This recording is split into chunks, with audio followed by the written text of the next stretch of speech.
Bom dia, pessoal! Hoje a gente está aqui com uma pessoa muito especial, o Dr. Gustavo Sá.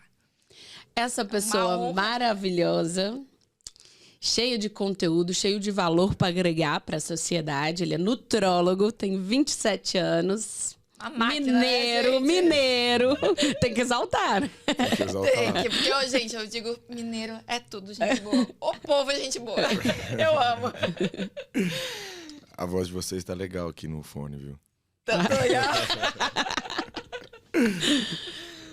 E aí, Gustavo? Como você se sente nesse dia de hoje aqui com a gente? Porque a gente está muito feliz e honrada, né, Luísa? É uma honra ter o doutor aqui. Bom, eu me sentia com saudade, agora eu matei você. É mesmo, gente. Gente, eu não vejo o Gustavo.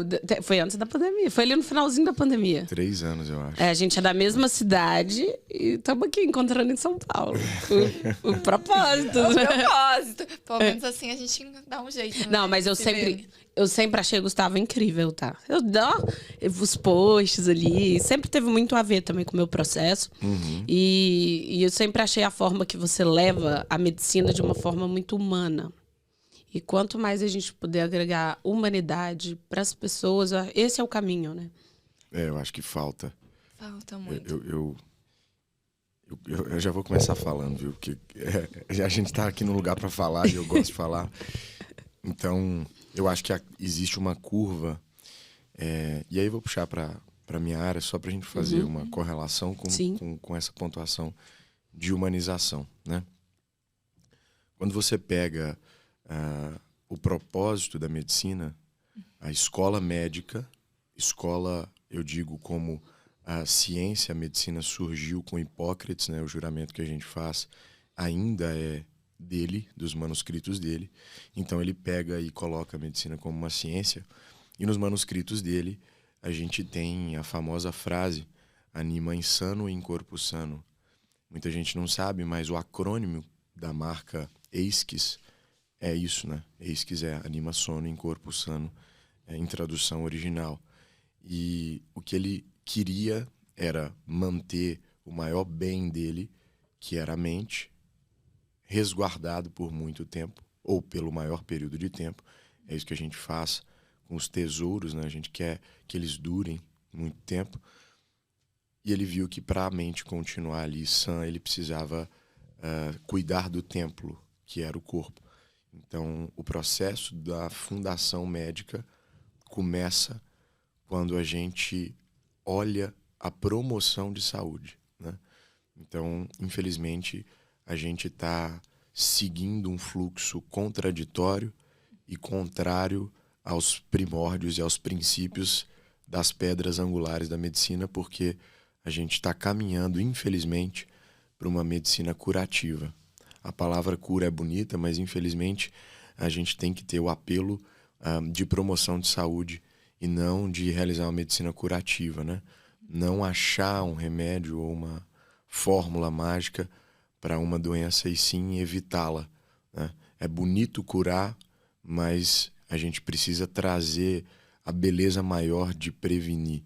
Então, a humanização faz parte disso, porque a partir do momento que a medicina perde o seu tino humano, a gente perde a sensibilidade de lidar com as pessoas e cai num processo que a gente chama de matematização da medicina, onde para tudo se existe uma medicação.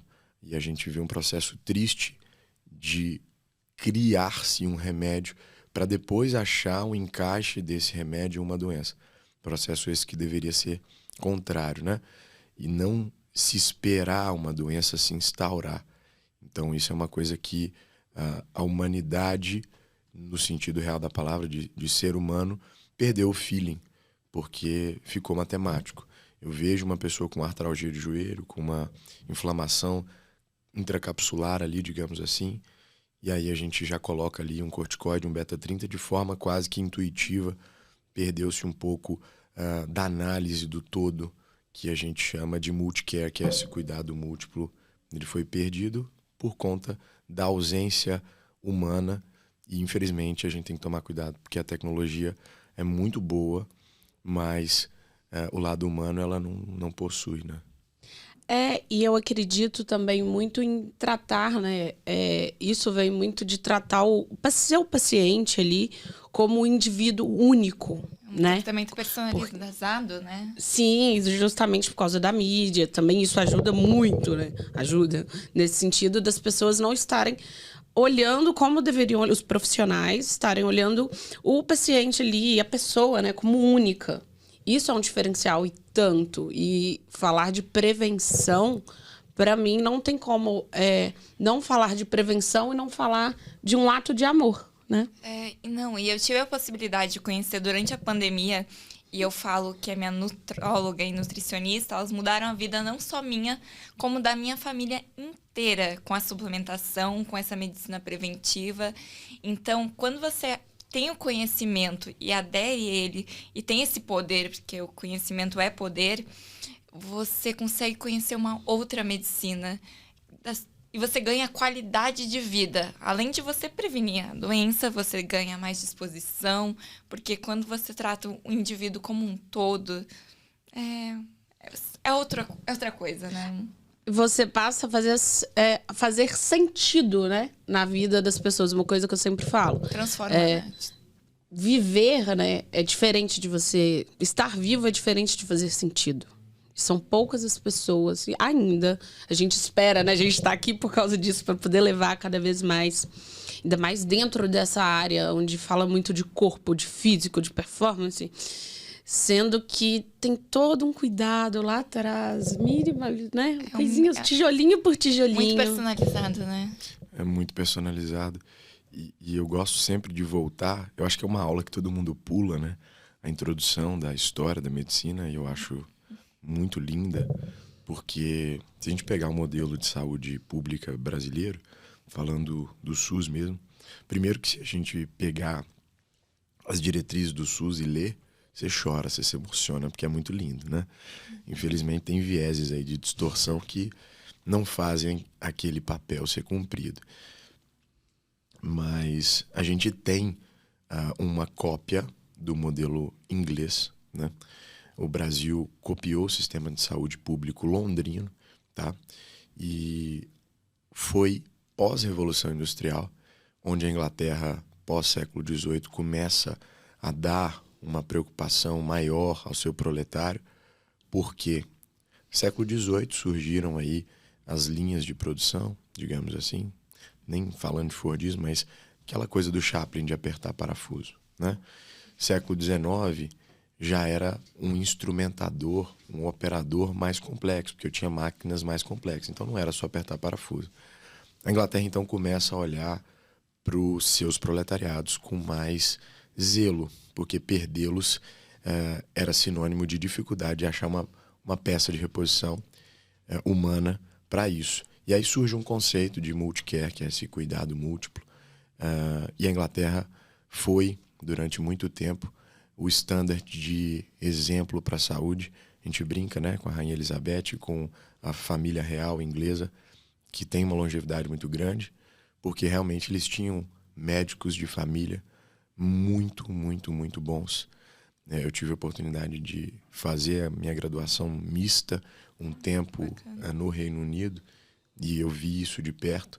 Então, assim, isso que você falou da família é muito importante quando a gente conhece a trajetória. Então, na Inglaterra é definido por zonas, e a gente sabe que, às vezes, a mãe da Cíntia ou a mãe da Luísa desenvolveram um certo tipo de doença ou de patologia com uma certa idade, vamos supor, com 30 anos. Eu já procuro, de forma intuitiva, gente, sem gastar dinheiro com exame nenhum, tá? Isso é de árvore genealógica. Eu já procuro minimizar qualquer possibilidade de gatilho que eu tenha para aquele tipo de doença mais cedo.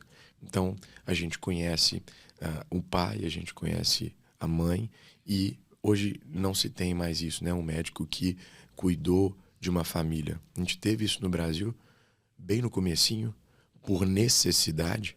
A gente tinha aí os boticários, e na tradição indígena veio demais a questão dos curandeiros, né? E eles desenvolviam uma certa arte de cuidado por análise de gerações. Então, se conhecia uma doença que era típica daquela família. Hoje a gente perdeu isso e a gente poderia evitar 1 milhão de doenças com isso. E a gente fica dando tiro de canhão para matar uma barata que podia ser morta com um chinelo. Olha, fala bonito, fala bonito. E a medicina, ela surgiu como um propósito na tua vida? Você sempre teve essa vocação? Como que surgiu a medicina para ti?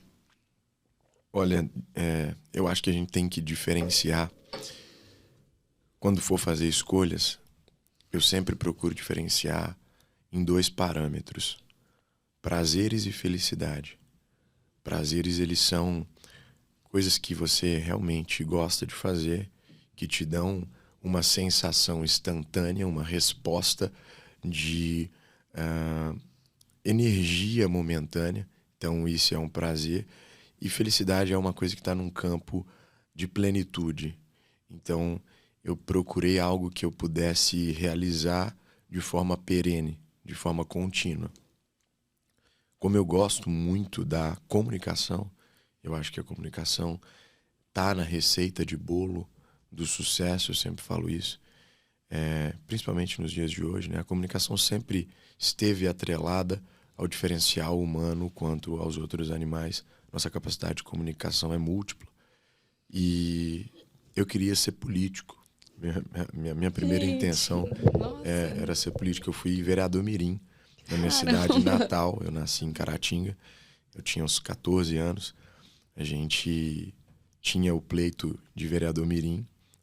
Todo mundo votava nas escolas. E a gente ia para a Câmara da cidade mesmo a brincar de fazer projetos de lei. Isso depois se tornou uma coisa mais estadual.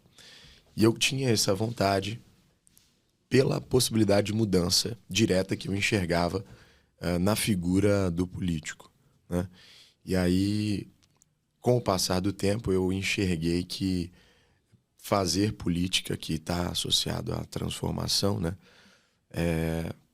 daria para fazer isso de forma diferente. E aí eu vi na medicina esse gatilho, né? Meus pais não são médicos, a gente não tinha médicos diretos, assim, de parentesco direto na família.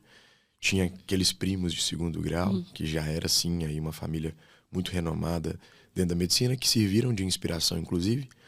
E eu tenho 2 primos do meu tio, que é o mais velho da família do meu pai. Eles eram 4 irmãos.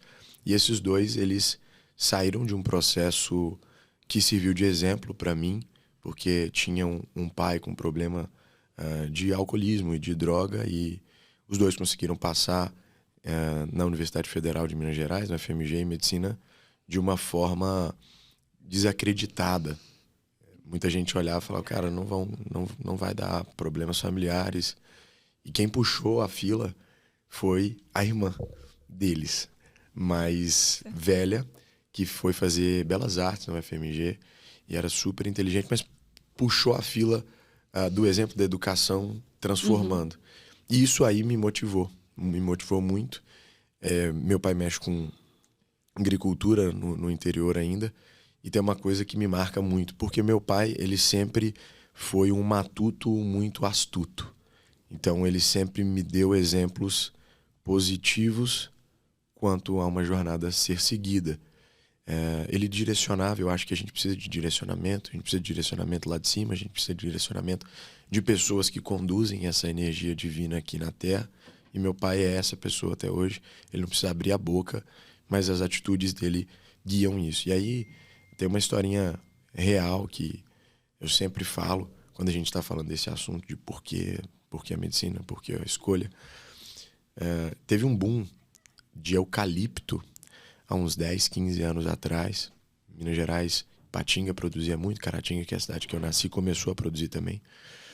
E o meu avô, que eu não cheguei a conhecer, começou essa história de vamos plantar um eucalipto aqui porque vai ser um bom futuro na agricultura, vai ser algo promissor aí no mercado da celulose e afins. E eu lembro que o meu pai, quando eu era bem criança, me levou na roça, né, na fazenda, e falou, olha, esses eucaliptos aqui são para estudar vocês, tanto você quanto seu irmão. Eu tenho um irmão mais novo, de um ano e 6 meses de diferença. Ele é médico também. E aí ele falou, olha, isso aqui vai ser para estudar vocês. E jogou isso ao Léo, mas ficou de forma inconsciente. Quando eu estava há 1 ano de me formar, aproximadamente, eu voltei, né, para minha cidade, e eu voltei à fazenda, fui para a roça. No mesmo lugar que estavam essas árvores, quando eu voltei, elas estavam cortadas. E meu pai não precisou falar nada, mas é uma representatividade muito grande, porque eu estava quase me formando e realmente elas serviram para esse intuito, né? Então, não é que foi aquele dinheiro ou aquela árvore ali que fez, mas a representatividade foi muito grande porque ela representou ciclos, né? Sim. E eu passei a enxergar isso também como abdicações, porque a árvore foi cortada e de quantas coisas meus pais não abriram mão para poder me formar, né? Uma formatura de medicina não é barata. Então eu enxerguei aquilo ali como as abdicações que eles tiveram na vida. Eu morei em várias cidades durante a faculdade. Eu tenho um espírito muito nômade, por isso que eu me encaixei em São Paulo, porque Igual tem a gente. ponte aérea para todo lado, né? Então, isso é muito forte na gratidão que eu tenho, principalmente a minha mãe. Gente, vocês não sabem quantas mudanças a minha mãe já me ajudou a fazer. Não tá escrito. Já desmontou armário, já montou armário, já botou geladeira em cima de caminhonete. Então, tem uma representatividade muito grande e é exemplo, né? Não adianta. Quando a gente olha para o exemplo, eu gosto até de fazer uma brincadeira. Faz assim com a sua mão, fecha assim, isso. Ó, gente. Agora você vai levantar o seu indicador. Esse é o indicador, gente? Eu sou péssimo. Gente, esse é o polegar, correto? A gente vai levantar o que Nossa, Gustavo. O que que ensina? O que que ensina? Um exemplo. exemplo. A gente faz. Sim, nem eu pensou, confiei em porque a você. Certo? Eu segui o que você... O Sim. subconsciente, ele... Já vai diretamente. Né? Direto. Então, Tenta até mesmo levantar, mas. exato, é exemplo. Por uma questão de confiança também. Exato. Né? Às vezes meus pais não sabiam falar muito bem quanto a geração que a gente tá, porque é totalmente diferente da deles, é um gap temporal pequeno, mas de mudanças grandes. Mas o exemplo, ele continua valendo e permeando gerações, né? Então é muito isso aqui, que essa brincadeira que a gente fez é válida e válida até para os pacientes, né? Se eu faço uma coisa e digo outra, eu cheguei aqui e falei para vocês, olha, bebi ontem, tomei umas ontem. Se eu falo pro meu paciente, cara, não bebe, para de beber, eu tô sendo bem hipócrita, né? E não vai funcionar, porque não tem mundinho perfeito pra nada. E não se resume a isso, né? O resultado não tem nada a ver com a sua vida social. Hoje, eu vivo muito mais assim, porque eu sou paciente, né? Além de tudo. Então, eu sei a importância de... Aí você, voltando, né, no ponto da comunicação, a importância de ter um profissional, falando do meu lado de paciente, que se comunica bem, mas que se comunica, acho que a partir do momento que você consegue se comunicar bem, consegue levar, fazer sentido, é porque você está fazendo por amor, é um propósito. E também de uma maneira simples, clara, objetiva, acessível. Acho que isso são pontos muito importantes. E ali, quando você fala, né, das abdicações dos teus pais, eu imagino também, eu vejo a medicina, são muitas abdicações no caminho, né? A gente tem uma amiga que está começando e iniciando medicina agora. E muitas amigas também minhas que cursam. E a gente pode acompanhar de perto o quão difícil é, né, o caminho, o percurso. Depois a jornada nunca para, né? Porque é uma jornada contínua de se atualizar, de evoluir. Ainda mais nessa medicina preventiva, que eu acho que veio para transformar mesmo. E eu acho que quando você tá ali com um profissional, o paciente tá ali, quando você consegue gerar uma confiança, você como profissional, você sabe quando você transmite confiança pro paciente ou não, você sabe. Você sabe. E isso muda, isso é a chave. Porque o que mais tem por aí é você chegar num consultório, você sai às vezes até pior do que como você entrou psicologicamente, emocionalmente, que a gente volta a falar até da questão de você falar da bebida.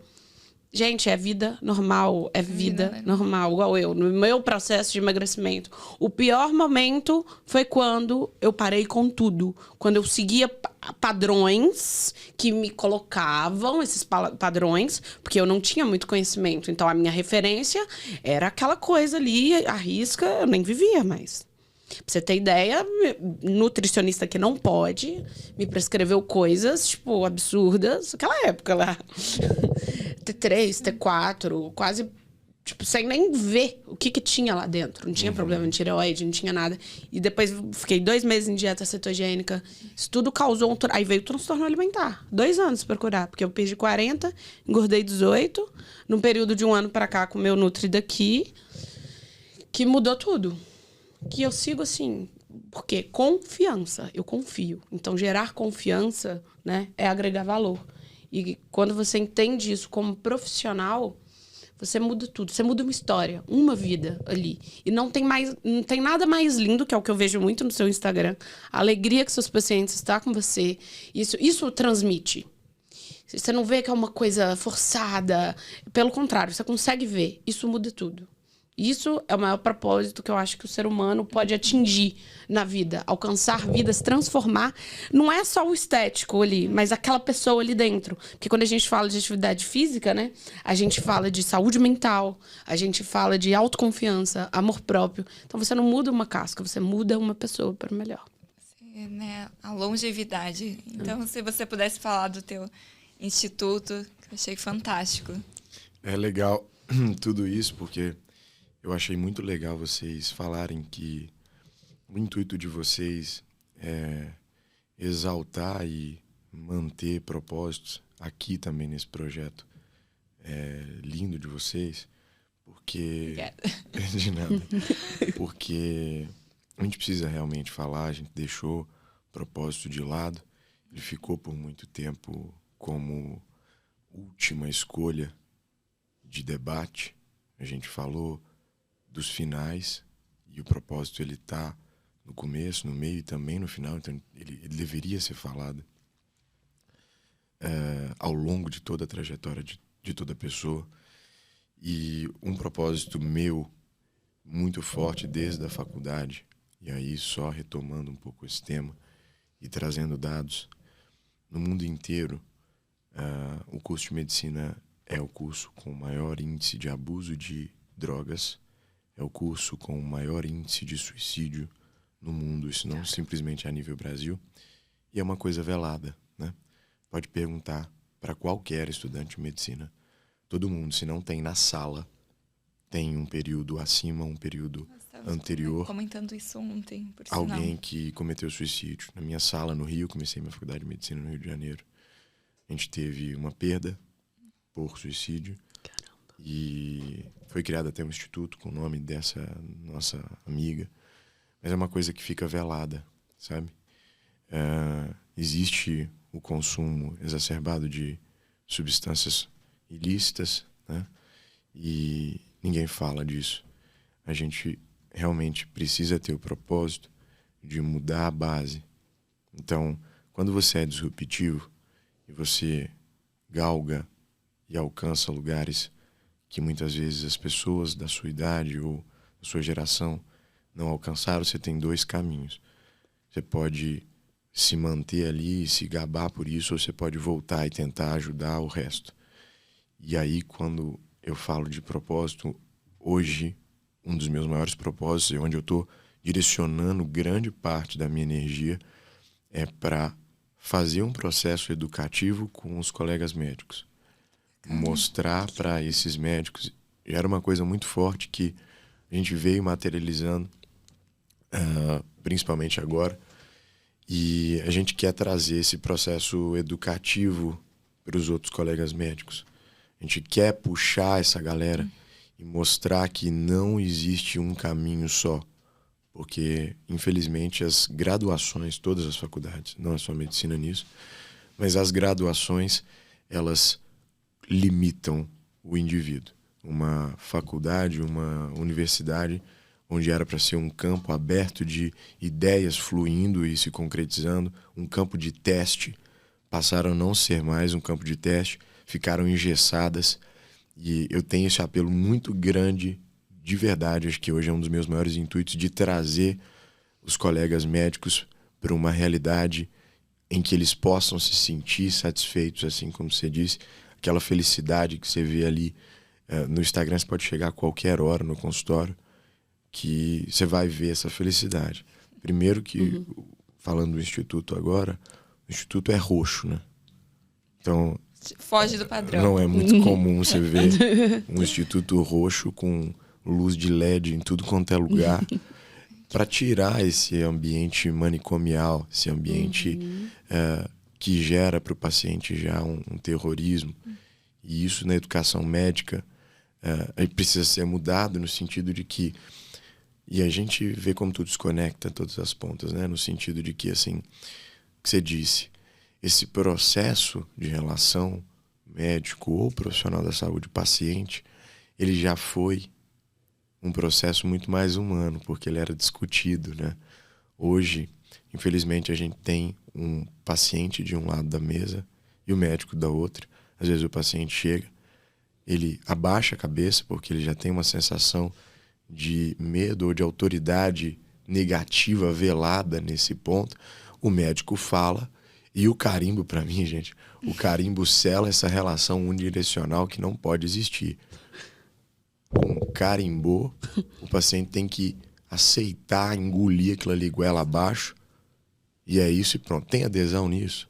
Não tem adesão nisso. Questionável, né? Se torna uma verdade absoluta. Não tem adesão. A minha consulta, eu sempre começo ela Que incrível isso. de forma a fazer o paciente participar do processo. Então, se vocês um dia tiverem a oportunidade de acompanhar uma consulta minha, vocês vão ver que eu sempre começo, olha, eu queria começar esse bate-papo, essa conversa, te explicando aonde você está pisando, qual terreno que você está adentrando. E aí, eu não falo gastar, mas a gente usa ali uns 20 minutos, gente, de cara já, onde é só entendimento do que ele está fazendo no consultório, de onde ele está pisando realmente. Já traz a pessoa para um nível de consciência, né? Perfeita colocação. Ele precisa ter um nível de consciência, porque o nível de consciência é o primeiro estado de reconhecimento. Então, sempre tem 3 nichos, né? Tem aquela pessoa que tem o campo do conhecimento de saber que precisa de uma ajuda profissional. Tem aquela pessoa que não sabe que precisa de ajuda de profissional. E tem aquela pessoa que é a terceira, que nem sabe que existe um profissional. E a gente precisa alcançar todas essas pessoas, porque muitas vezes elas ficam ali numa areia movediça, não conseguem sair, porque não enxergam mais fora da caverna, né? O mito da caverna de Platão. Só enxerga sombras, não consegue enxergar ali o que está fora, que talvez exista uma outra solução. Essa coisa de conscientizar o paciente é muito importante. Você precisa trazer ele para o seu lado. Você precisa ser amigo. Gente, esse ano eu já fui padrinho de casamento. Acho que de 2 ou 3 pacientes. Casamentos eu fui em vários, padrinhos mesmo, acho que foram 2. 2 ou 3 de pacientes que, poxa, emagreceram 30, 40 quilos. Ou então que ganharam uma vida nova quanto à energia, quanto à disposição. E é incrível. Vou ter que fazer parceria com as empresas de eletrodoméstico de tanto presente que eu tô tendo que dar. Eu acho muito bonito quando você coloca isso, amigo. Eu tenho hoje o meu nutricionista, Lucas Gil, maravilhoso. Também é minha. Eu sou até suspeita. Eu para falar do Lucas, eu me emociono muito, porque ele traz justamente isso para todo mundo que tá ao redor dele, essa humanidade, esse amor, esse acolhimento. Isso faz total diferença. Isso me lembra até, você já sabe dessa história, uma vez eu fui fazer um estágio de nutrição e chegou um paciente, eu com transtorno alimentar, tá? Eu não tava legal não fazendo estágio. Aí chegou o paciente com 140 quilos, com psoríase, nunca tinha treinado, era game, não saía do computador, nunca tinha feito uma dieta. Eu fui conduzir, eu falei assim, eu já não tenho mais nada para perder. E as professoras, né, nunca passaram pelo meu processo, nem nada. Aí eu falei, eu vou conduzir por esse caminho. Aí eu cheguei, ele era viciado em refrigerante. Eu falei assim, não, vamos reduzir, vamos pro 0. E foi num bate-papo, assim, de amigo. Eu escutei. Primeiro ele falou. Primeira consulta, eu deixei ele falar. Aí as professoras viraram pra mim assim, você é louca, olha o que você tá falando. Aí veio falar de substituir morango, que tava cheio de agrotóxico, que não sei o quê. Tipo, umas coisas, tipo, que é anti-inflamatório e tudo. Eu tentando, né, ajudar ele ali. Primeiro a gente começou com orientação, depois de 3 semanas que eu fui prescrever a dieta. No início, as duas, tipo, acabando comigo. Você é doida. Se não ter resultado, você vai ser reprovada. Você tá conduzindo de uma forma que a gente não está acostumada. E eu fui fazendo. E o menino, eu via que o menino, só me importava ele. Eu via que ele tava sentindo... Ele já tava entusiasmado pra chegar, me contar como que foi o dia. Hoje eu conheci o iogurte tal. E me mandava foto. No final de tudo, ele tinha perdido 7, 8 quilos. Fantástico. As duas me chamaram no canto, me pediram desculpa. E falaram comigo, você me desculpa, realmente você tinha razão, você tem uma carga, por você ser paciente, você também consegue entender o que o paciente precisa ouvir, o seu processo. Porque aí a gente volta a falar de nutrição, de nutrologia, é individual. E cada pessoa é única. Então, quando você coloca o indivíduo ali como, poxa, você é importante, você é especial, o seu caso é importante para mim. Acabou. E você é completamente pleno na sua vida. Porque você faz sentido também na vida do outro. Belíssimo. E não tem fluxograma, né, para tratar paciente. Não. A gente é acostumado... Isso também faz parte da história da saúde, porque teve a transição, né, europeia para americana de metodologia de saúde. Os americanos gostam muito de fluxo. Os americanos gostam muito de questionários de pontuação e aí você enquadra um paciente com um número, infelizmente. Isso é um processo totalmente americano. Eles que me perdoem, mas se você pegar a maioria dos questionários, eles enquadram alguém como um número. Filme, indicação para vocês, Patch Adams. Vejam esse filme. Esse filme, preparem os lenços que vocês vão chorar muito. Vou anotar. Anota aí, gente. Vou anotar aqui já. É um filme maravilhoso. Ele traz essa luta de uma pessoa, não vou dar spoiler, mas que brigou com a sociedade inteira para tirar esse karma da medicina norte-americana, onde os pacientes eram chamados pelo número do leito. Caramba.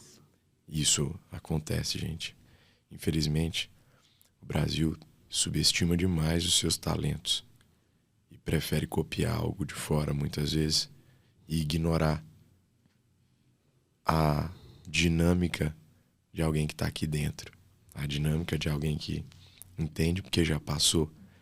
E a gente volta lá na questão das faculdades, né? A gente volta na questão do engessamento que a gente tem, o engessamento de mentes que a gente tem, e a gente perde muito.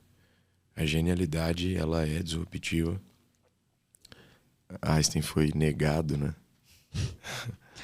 A gente olha a história dessas pessoas que mudaram a trajetória do mundo e elas foram negadas. A gente apanha. Eu apanhei demais. Mas muito. Vou meter a cara numa rede social nova e um estudante de saúde. Cidade nova, é tudo novo. Tudo. E um estudante da área da saúde, um estudante de medicina. Como que ele pode ser tão petulante em vir aqui dar dicas sobre um tema que é meu, tá no meu currículo, sendo que ele nem se formou?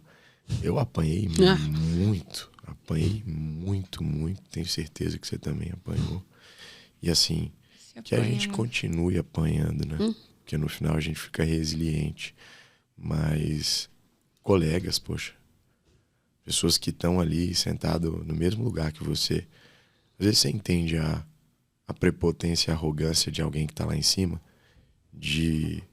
Não é certo, pelo amor de Deus, mas você entende que pelo menos tem uma lógica, que a pessoa já pelo menos subiu alguns degraus, e não que seja certo mais uma vez, ela sim tem, por estar um pouco mais alto, um olhar onde você está um pouco embaixo. Normal. Agora, um colega, gente, tá do seu lado, na mesma posição que você, fazer esse tipo de julgamento, e aí eu carrego comigo toda a tranquilidade e serenidade de não culpá-lo. De verdade, não culpo. Porque você vê que é uma pessoa que realmente está moldada pelo sistema, então a crítica é automática, sabe? Não é uma coisa nem que ele fez por mal, digamos assim. E é aí, a mente. É a mente. E aí tem uma coisa muito legal.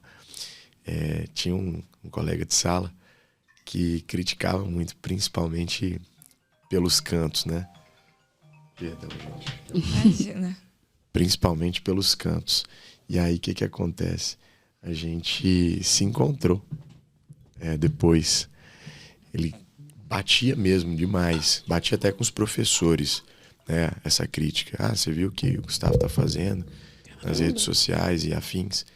E tudo no backstage, né? Ficava ali aquela picuinha e você sentia o clima, a zoação, né? A zoação dói, ela dói de verdade, mas acho que torna a gente mais forte. E aí, esse tempo, 2 anos e meio, 2 anos após a gente ter se formado, fui convidado para dar um curso lá em Belo Horizonte, no Mercury, e eu chego lá, minha aula não tinha sido anunciada pro curso, tava com uma aula de um outro professor. Deus. É a primeira cadeira quem tava sentado lá. A vida Gente, eu falo, o mundo Por sinal, a gente estava conversando isso com o Pyong, né? E como tudo se conecta, tudo são pontinhos. E quanto mais a gente pensa fora da caixa, mais crítica a gente vai receber. A gente já tem que estar pronto. Né? Quando, isso do paciente, quando você muda hábitos, você focar nos hábitos, nessa medicina preventiva, porque ainda é muito nova, né? As pessoas ainda têm pouco, infelizmente, ainda têm pouco conhecimento. Isso eu acompanho vários médicos dessa linha, e eu acho a transformação. Então é algo que eu convido vocês também conhecerem, né? Um pouco mais sobre o trabalho do Gustavo também, acompanhar nas redes sociais dele, porque é um diferencial que hoje ainda é pouco falado. Muito pouco. E pouco mostrado também. Isso você falar de faculdade e tudo, eu lembro que no início do meu curso, acho que estava no 4º semestre, foi passar uma informação de creatina básica. Só falar que creatina, porque tem aquelas coisas que, você vai tomar creatina, você vai engordar e tudo. Eu fui, tirei isso. Uma postagem na caixinha. Juro pra você, né, criaram fake pra ir me atacar. Aluno da faculdade. Aluno, né? Eu falei, mas o que vocês estão fazendo? Eu tô tentando ajudar. É isso. Aí veio, eu lembro que deu mais de 8 encaminhamentos, assim. E veio umas 3, 4 pessoas, sabe? E sendo que... Deveriam ser teus aliados, né? Quando você se torna aliado... Gente, há 2 mentes pensando... É o que eu e a Luísa, a gente trabalha muito junto isso. A gente brinca. Porque tudo que uma não tem, a outra tem. Ela me desperta alguma coisa e vice-versa. E assim a gente vai evoluindo. Isso é pra tudo, né? Quando você tem teu paciente como aliado. Ali eu acho que bacana também. O poder da vitamina D é algo tão simples, tão barato, né? Que as pessoas não olham, né? Não olham. Mas eu acho assim, a gente tem que agradecer essas pessoas, né? E ele ficou o curso inteiro de cabeça baixa. Mas eu não queria que ele tivesse ficado de cabeça baixa. Claro. Depois eu fui lá perguntar como é que ele tava, se precisava de alguma ajuda de humildade de coração aberto, né? Porque eu agradeço demais a essas pessoas, não a ele simplesmente. Mas são pessoas que, assim, eu agradeceria de coração aberto, porque te puxa, sabe? Quanto mais você tiver... Gente, você vai fazer um melhor governo quando você tiver uma oposição bem pautada. Então, se tem gente para fazer críticas, vai doer, né? Mas agradece, porque, puxa, eu adoro que me desafie. Eu adoro. Ah, mas eu fico maluco. Eu sou assim também? Maluco. Não mexe comigo, não. Maluco. Tipo, maluco. você tá ali ralando, ajudando, né? Buscando, tipo, em prol do outro. Aí chega um outrozinho. Falo que a gente só vira. Mas é o que ele falou, a gente Mudança entende que não é começa sobre a isso, pessoa, é sobre o que está nela, né? É um estado, né? É um estado. Assim como a medicina integrativa, ela enxerga o indivíduo como estados, né? Então, não é que você é obeso, não taxar assim, você está porque é reversível, né? Então, mostre para o paciente esse tipo de possibilidade. E aí é interessante, porque quando você taxa uma pessoa com uma doença, óbvio, gente, existem doenças que realmente são doenças instauradas e que a gente precisa estabelecer esse cunho. Olha, realmente você tem essa patologia e essa patologia ela vai te acompanhar pelo resto da vida. Existem essas doenças. Doenças autoimunes têm muito esse caráter. Doenças genéticas realmente existem de forma muito elucidadas, mas quando você traz para o paciente a taxação de que ele é a doença, isso mexe muito com ele. Porque se ele é a doença, ele não consegue enxergar possibilidades de reverter o quadro. Quando você fala, você abre um leque gigantesco. Infelizmente, muitas vezes as medicações taxam esse paciente, porque ele se apega àquele medicamento e para ele a saída é aquela, é a muleta. Quando você mostra que ele pode sair daquilo com outros caminhos, ele tenta buscar esses outros caminhos. Então, a medicina realmente ela precisa de um olhar multidisciplinar no sentido não simplesmente dos profissionais, mas o médico e o profissional de saúde precisa voltar a enxergar o paciente como um todo. Então, o paciente ele não é só um joelho, o paciente ele não é só uma doença gastrointestinal. Tudo que eu faço reverbera. Então, se eu uso um omeprazol a longo prazo, existem estudos mostrando que eu posso ter doenças neurodegenerativas. Então, o que eu estou prescrevendo agora pode afetar lá na frente a vida desse paciente. Ele vai passar por mim. E paciente não é de ninguém. Não tem paciente do Gustavo, não tem paciente da Cíntia, não tem paciente do médico X ou Y. Porque esse paciente pode mudar de cidade. Mas eu preciso pensar nele no final da linha. Então eu preciso pensar que o que eu estou fazendo agora vai acarretar mudanças definitivas, talvez, na vida dele. Só traga para o paciente sempre a ideia de que nós temos as armas, nós temos o interruptor, mas quem puxa o gatilho ou quem aperta o interruptor para acender a luz ou para disparar um tiro é ele. Esse é o conceito de epigenética, né? Genética, ela é simplesmente uma arma. Quem puxa o gatilho é você. Eu gosto muito de uma frase que fala assim: você não é refém da sua hereditariedade. Então, pare de trazer karmas que você nem sabe se são verdadeiros ou não, né? Ah, minha mãe é diabética, eu sou diabético também. E aí você continua comendo da forma que a sua mãe come e tomando os remédios que ela toma, sem ter tentado mudar os hábitos, né? Eu acho muito bonito esse trabalho, pensando assim, porque você passa autonomia, não dependência para o paciente. Muito bem colocado. Quando a gente passa... Isso é muito humano. Isso já é humano, de você... Não, peraí. A minha meta é levar autonomia para ele. Eu não quero que ele seja dependente. Isso eu aprendo muito com o meu nutricionista. E é uma linha também que eu acredito muito. E falando de doença, você pontuando essas, eu acho que uma doença que deveria ser cada vez mais explicada, falada, é a diabetes. Que vocês tratam muito bem também, junto com a nutrição e tudo. Mas eu acho que o ponto da nutrologia, em cima da forma que vocês falam da doença, eu acho que deveria ser passado muito, porque a sociedade, né, ela... Quantas pessoas diabéticas tem? Tem gente que tá pré-diabético e nem sabe. Mas também tem gente que acha que ali já é o fim de tudo. Aí vai tomando medicação. De repente... Posso contar uma história? Com certeza. E essa história... Se tornam reféns da doença. Então, não conseguem, às vezes, precisa de uma luz, de um guia. Só que aquele guia precisa ser um aliado. Então, é incrível a forma como se aborda isso. E essa história vai te trazer também, Cíntia, porque isso aconteceu lá em Contagem. A gente estava rodando no rodízio de clínica médica no Hospital Municipal de Contagem. E aí, sem críticas ao hospital, viu, gente? Me ensinou demais. Mas a gente estava rodando no pós-cirúrgico da angiologia, né? A gente fala de diabetes. Eu acho que todo mundo tem que conhecer o cenário final, tá? Quer falar de diabetes?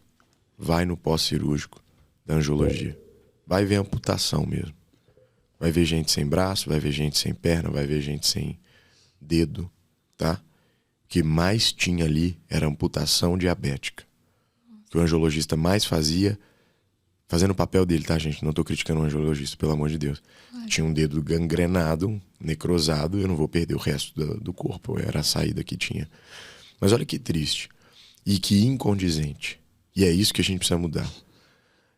No pós-operatório de uma pessoa que acabou de perder a mão por conta de uma diabetes, servindo, pão com café, com leite açucarado. Alguém tinha que falar isso. E sabe por quê? Eu vou entrar nesse ponto. Não, isso eu acho um absurdo. Minha mãe, pós-cirúrgico, né? Minha mãe internou com Covid. Minha mãe é diabética. Uhum. Ela internou com Covid. Ela chegou, eles nem mal mediram as coisas. Já foram, sabe, aplicando altas dosagens e tudo. No final, aí deu hipoglicemia. Porque eu vi que ela tava dando hipoglicemia. E ela ficou 20 dias internada. Ninguém vendo. Não, ela tá mal, tá morrendo de Covid. Não tava. Eu fui e falei, não, então quem vai cuidar sou eu. Peguei, dei ela comida com proteína, tudo montadinho, né? Minha mãe foi voltando. E então, assim, aí, mas eles estavam servindo o quê? Aí depois de colocar altas dosagens de insulina, né? Vinham com uma sopa só de macarrão branco pra ela. Aí foi, jogou lá. Absurdo isso. Isso, pra mim, é até bom você pontuar isso como médico. É muito importante. Porque pra mim foi algo que eu falei, que hipocrisia. E eu briguei com o hospital inteiro. Mesma forma que você brigou com seus professores. Briguei com o hospital inteiro. Foi a época que eu fui mais rotulado na minha vida. Eu ia pra dentro do hospital, eu me sentia constrangido. Mas foi a época mais bonita, porque eu ia de peito abertaço. Porque caramba, confiança, você sabe que você tá fazendo a coisa certa. E eu parecia seriado de TV americano mesmo. Eu andava no corredor e eu acho que, assim, existem vários pontos que traduzem comunicação. Eu acho que eu amo vestimenta, eu amo moda, e é uma coisa que traduz mesmo. Antes quando criança, eu olhava as pessoas falando isso, poxa, a moda, ela é frescura. Gente, a autoestima, ela é completa, né? Ela é complexa demais, então faz parte de tudo. A defesa minha para tanto julgamento nos corredores daqueles hospitais era, cara, vou me vestir diferente desse pessoal. E aí eu era julgado, poxa, um acadêmico tá vindo de roupa social aqui dentro.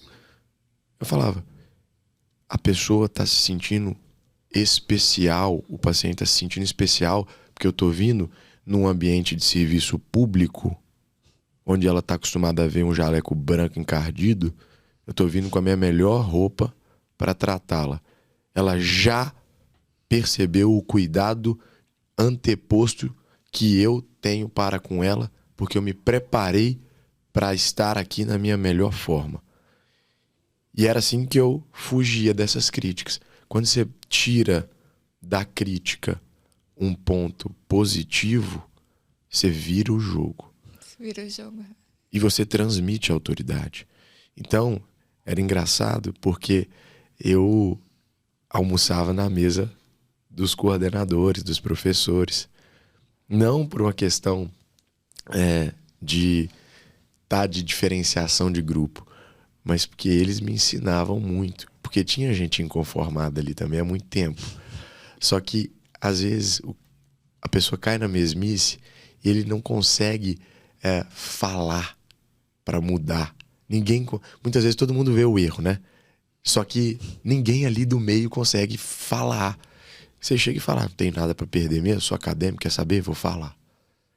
E essa fala, essa mudança, às vezes transmite isso.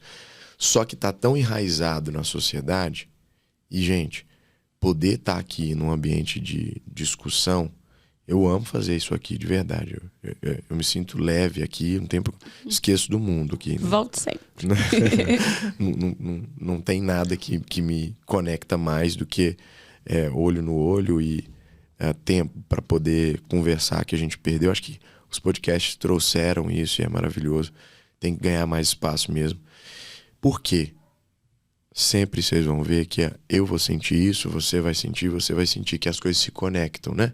Você vai trazer isso com um outro convidado que veio, você vai trazer isso com uma conversa que vocês estavam tendo, às vezes no WhatsApp, às vezes num restaurante. E aí, olha como que as coisas estão conectadas. Voltando ao que a gente estava falando, da incongruência de um âmbito hospitalar, onde era para estar sendo o cuidado mais especializado, está servindo um pão, nada contra o pão, com café e leite com açúcar. Absurdo. Olha como que é replicável o modelo, e agora vocês vão ver como tudo se encaixa. As pessoas, elas muitas vezes entram numa farmácia para buscar uma metformina. Excelente medicação, tá, gente? Nada contra ela também. Mas na porta da farmácia tá cheio de chocolate, salgadinho. Então ela compra a diabetes na porta e vai lá no fundo pegar a indústria, a metformina. Eu não vou citar nome de empresa, nem de laboratório, mas existe, gente, uma grande fabricante. A língua coça. Seguro, nós pensamos da mesma maneira, então por isso que... Existe uma gigante do mercado farmacêutico que ela traz esse complexo. Por quê? Porque ela é uma das maiores produtoras de agrotóxicos do mundo e ela é uma das principais fornecedoras de quimioterápicos do mundo. Remédio para câncer. Ela vende a doença e depois vende a suposta cura. A mesma empresa, gente. As maiores produtoras de agrotóxicos do planeta, uma das maiores produtoras de quimioterápicos do planeta. E esse ciclo se repete na farmacinha de bairro, com o chocolate lá na porta e a metformina no final. E as pessoas, assim, por isso que tem que dar muita voz à sua profissão. Porque, né, tem essa autoridade, tem que falar sobre isso. Porque, como várias outras doenças, quanto a obesidade também, que até a minha psicóloga falou comigo, logo no início que eu comecei a fazer o tratamento, né, de transtorno, ela falou assim comigo, a medicina ainda, a gente tem muita coisa para descobrir ainda sobre a obesidade. São vários fatores. Quando a gente muda a nossa mentalidade, né, e quando a gente muda esse mindset, que eu vejo de você falando muito sobre mindset, e também sobre os implantes hormonais, sobre os implantes, de toda essa tecnologia que vem para agregar, para somar. E as pessoas continuam ainda com esses pequenos detalhes em hospitais que precisam ser reformulados e precisam ser falados. Então, é fantástico quando um médico chega e aborda isso. Exato. Querem suposições futuras, e o bom é que tá gravado, né? Gente, a obesidade vai ser uma residência médica. Anota aí, em 10 anos, você vai ter uma residência médica em obesidade, tá? Obesidade é uma das doenças mais complexas da história da medicina, porque ela é uma doença que contradiz a biogênese, tá? E isso é algo que precisa ser falado mais uma vez nos polos de centros de educação, porque é triste ver um estudante de medicina sair da faculdade sabendo tratar uma doença rara que acomete 1 a cada 1 milhão. E quando você vai falar com ele para tratar a obesidade, que hoje é a doença que mais fisicamente nos acomete, ele não sabe tratar.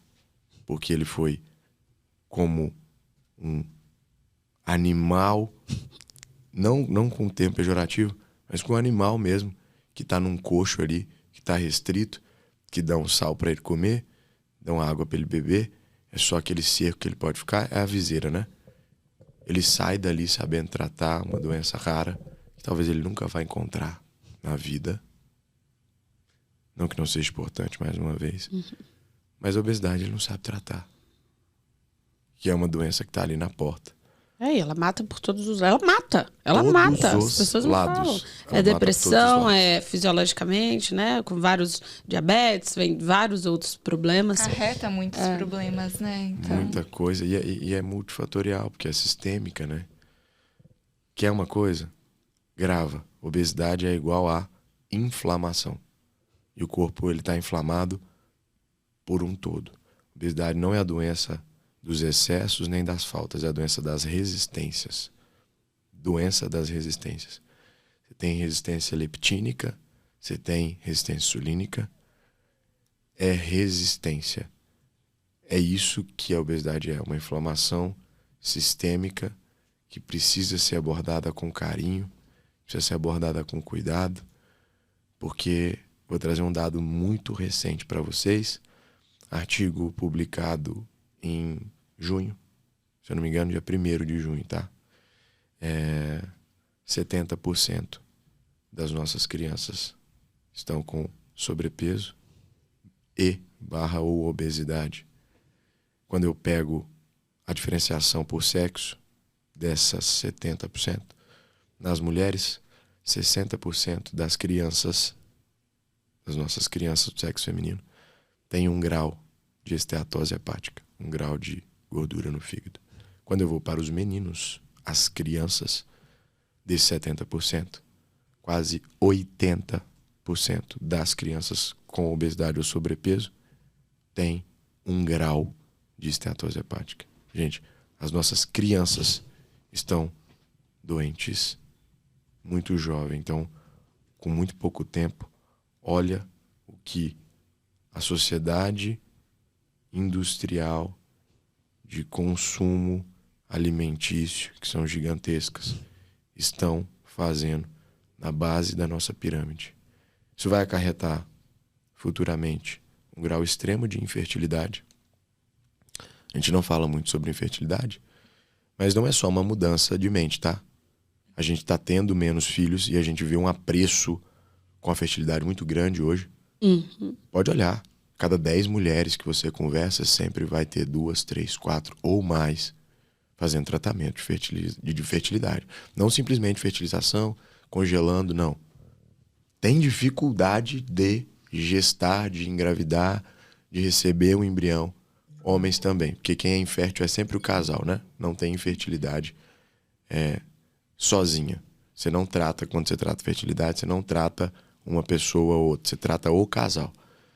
E tudo isso, gente, está acontecendo porque, de verdade, a base está doente. A base está doente. É muito bizarro. Muito bizarro. E o que você sugere para as pessoas para que elas encontrem o caminho? Invistam em quê? Para começar. Olha, eu acho que a primeira coisa... Vamos falar da base mesmo? Vamos falar assim, olha, eu não tenho, Gustavo, nem R$1 no bolso para poder procurar um médico, tá? Às vezes é incoerente, mas não tem R$1 no bolso, mas hoje todo mundo tem um celular. Não tô criticando isso também, tá? Mas todo mundo tem, né? Por favor, gente, guiem-se por pessoas que estão dando, através das redes sociais ou da internet, a oportunidade de conhecimento a você. Então, nada, mais uma vez, contra influenciador, contra TikTok, mas ativa ali a notificação, cara, uma coisa... São mais capacitados, né? Sabe, uma coisa A gente simples. tem acesso à informação, a gente está levando a comunicação, né? Exato. Uma coisa... Então essa é a dica inicial, né? Acompanhe pessoas que vão te dar informações que vão ser úteis para você. E como decidir isso aí? Como você faz com qualquer escolha? Acompanha por um tempo. Acompanha, compara. Olha, achou que aquilo é besteira? Tenha um pilar comparativo. Isso para quem não tem, gente, absolutamente R$1. Se olhar na sua conta e falar, não tenho nada. Beleza. Para as pessoas que têm uma maior disponibilidade, e aí não falo só de disponibilidade financeira, não, porque saúde é seu investimento, né? Se você não estiver bem, você não produz.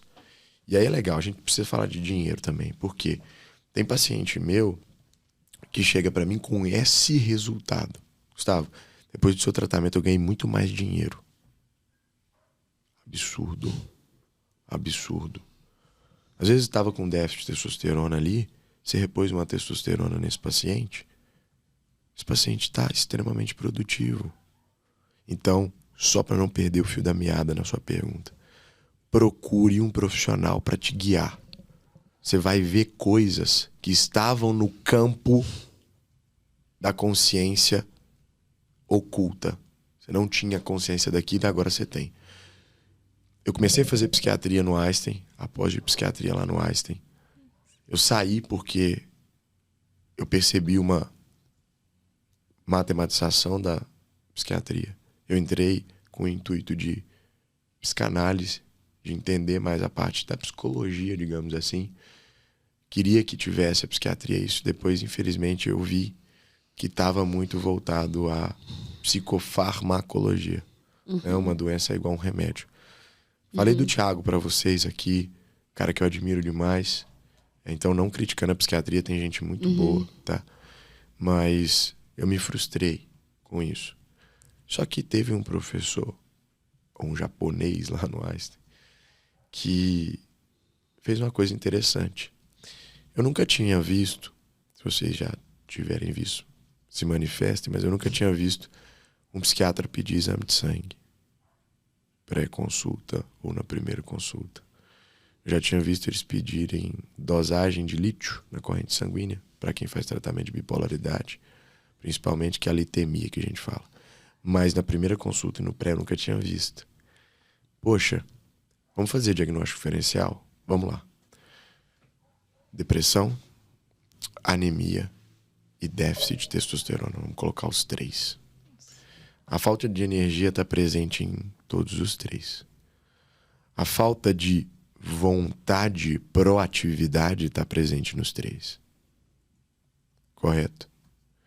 A sensação de incapacidade está presente nos 3, mais uma vez pela falta de energia.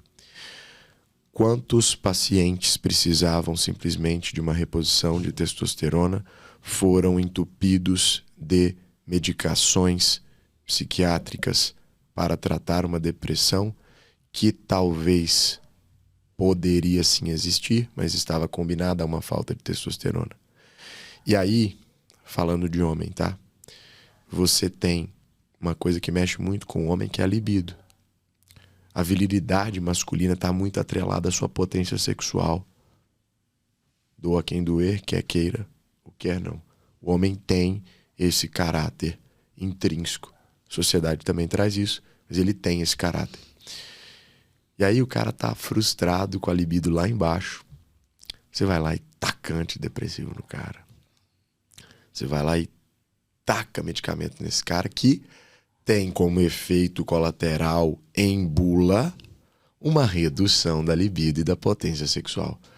Você acabou com a vida desse cara. Você jogou ele daquilo, né? pro buraco mais ainda. Às vezes ele só precisava de pedir um exame e ver um déficit de testosterona e analisar de forma melhor os sintomas. Às vezes o cara estava anêmico, precisava repor um ferro. Precisava fazer 1 Noro por 1.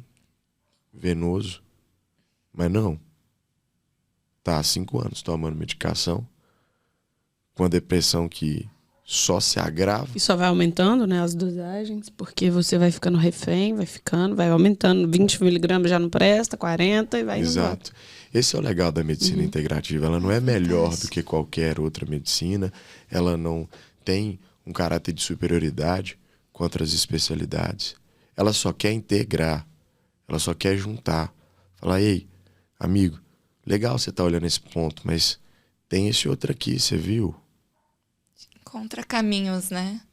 Essa individualidade demanda tempo, mas você consegue encontrar caminhos, saídas, né? Tempo. A Abre. minha consulta dura 1h30. Ah, isso é Quando fantástico. você investe é um teu tempo, diferencial. é um diferencial. Eu sempre falo muito do nosso tempo. E aí você quer Poder brigar dele. com um médico do SUS ou da rede pública que tem... 15 minutos. Meu irmão, e é uma coisa que eu luto muito contra esse propósito, é fazer os médicos muitas vezes saírem, abandonarem os plantões, porque tem muita gente frustrada dentro de plantão. Conheci um senhor de 60 anos, poxa, dando plantão a vida inteira. É assim que você esperava quando você começou a fazer medicina, quando você passou por aquilo tudo que você falou, você esperava com 60 anos tá tendo que privar o seu sono num plantão com milhares de riscos. Poxa, meu irmão tá fazendo dermatologia agora, mas ainda tá nos plantões. Cara, tem dia que ele me liga, Gustavo, poxa, atendi 50 pacientes, poxa. E se eu não puxasse ficha, o supervisor da unidade me dava bronca. O paciente vinha na minha porta me agredir com palavras ou até fisicamente. Então, eu acho que você merece mais, sabe? Você precisa criar um ambiente de trabalho onde você tenha condições plenas de efetuar seu trabalho. Aquilo que você dedicou tanto tempo, esforço, cuidar, né? Vai ter um cuidado. Que aí a gente volta a falar até mesmo daquela caixa, né? Que é ensinado dentro da faculdade. Infelizmente, nosso tempo também está acabando. Então, a gente vai pedir para o Dr. Gustavo. A gente sempre fala para o nosso convidado deixar uma frase para as pessoas. E assim, agradecer, né? Com Antes certeza, de mais nada. Agradecer, porque a gente é muito grata, honrada. Vai ter que voltar mais vezes para continuar o papo. Porque a gente poderia ficar umas 3 horas aqui, né? Fácil. A casa é sua. Obrigada pelo convite. Que a gente possa, né, estar sempre alinhado. Isso é muito legal, da gente estar alinhado neste propósito. Porque propósito, ele no final, ele se torna um só. E que Deus possa, né, estar te levando cada vez mais em caminhos que possa transformar mais e mais, né, a vida das pessoas. Que antes delas enxergarem o Gustavo ali, só das redes sociais, possam ter o privilégio de conhecer esse Gustavo, que eu já conheci, agora eu conheço ainda mais, Luísa também. Porque isso faz a diferença na vida de um paciente, de um ser humano. E é isso, volte sempre, porque vai ter muito assunto ainda. Porque você está agregando muito valor, né? Você traz esse valor. Então, você ajuda, auxilia muitas pessoas, transforma a vida delas. Então, até por isso você diz, te chamo para ser padrinho de casamento, porque o benefício que você gera na vida delas é impagável. Eu acho que isso é impagável. Não tem preço. O valor não tem preço. Verdade. Se puder deixar essa frase, as pessoas... Fique à vontade. Primeiro, agradecer também a vocês pelo espaço. Nessa manhã de quarta-feira, iniciada com o pé direito, e a gente precisa valorizar esse tipo de projeto, né? Que tem um início difícil, né? Nunca é fácil a gente começar alguma coisa, mas eu deixo aqui minha gratidão e minhas mais sinceras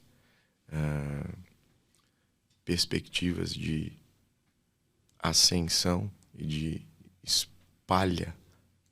a palavra que vem é espalhar, assim, muito forte no meu coração, que vocês espalhem esse tipo de intuito, esse tipo de interação com as pessoas. A gente precisa de mais espaço para isso de verdade. E a frase, existem diversas frases que eu gosto muito de deixar para todos os pacientes, mas tem dias que algo vem um pouco mais forte na sua cabeça, no seu coração, né?